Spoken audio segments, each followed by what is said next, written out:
So what role is the Ballistus Dreadnought supposed to fill? It is a firing lane unit, so when deployed, the Ballistus is going to go into your back line. I personally don't care for the Ballistus in reserves. I think it's greatly outshone by the Redemptor and the Brutalis when it comes to this. For movement, this is going to be bouncing between firing lanes.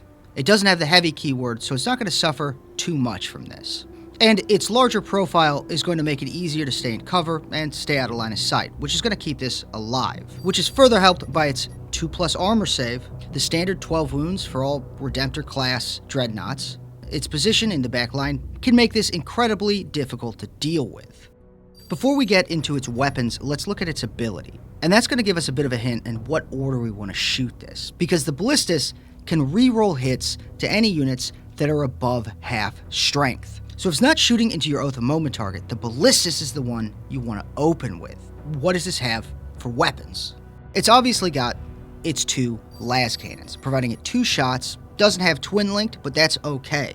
And with Oath of Moment, this is incredibly good. That's kind of a complaint I have with the Ballistus, is that its ability doesn't match well with Oath of Moment and makes it a bit redundant. But this does give it ability to work by itself to take something out. Now on its left side, it has its missile launcher, being able to do a crack shot or frag.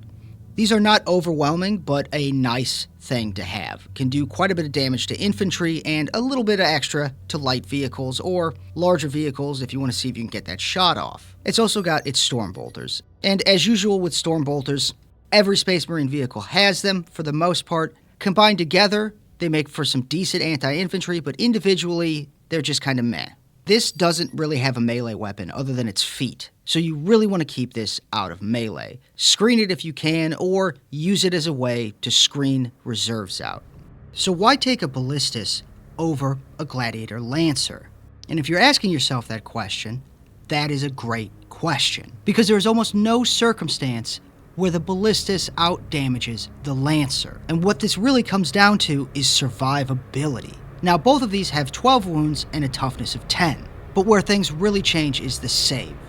The Lancer has a 3+ save, and the Ballistus a 2+. And the difference between a 3+ save and a 2+ save is truly incredible. It is a 50% damage reduction. In terms of support, I think a Tech Marine is a waste on this. When firing into the correct targets, it's already going to re-roll hits to begin with.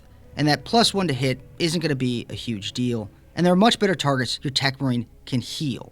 And even in Iron Storm, this is generally kind of a waste to attach it to a Ballistus. I consider this to be a fairly self-sufficient vehicle.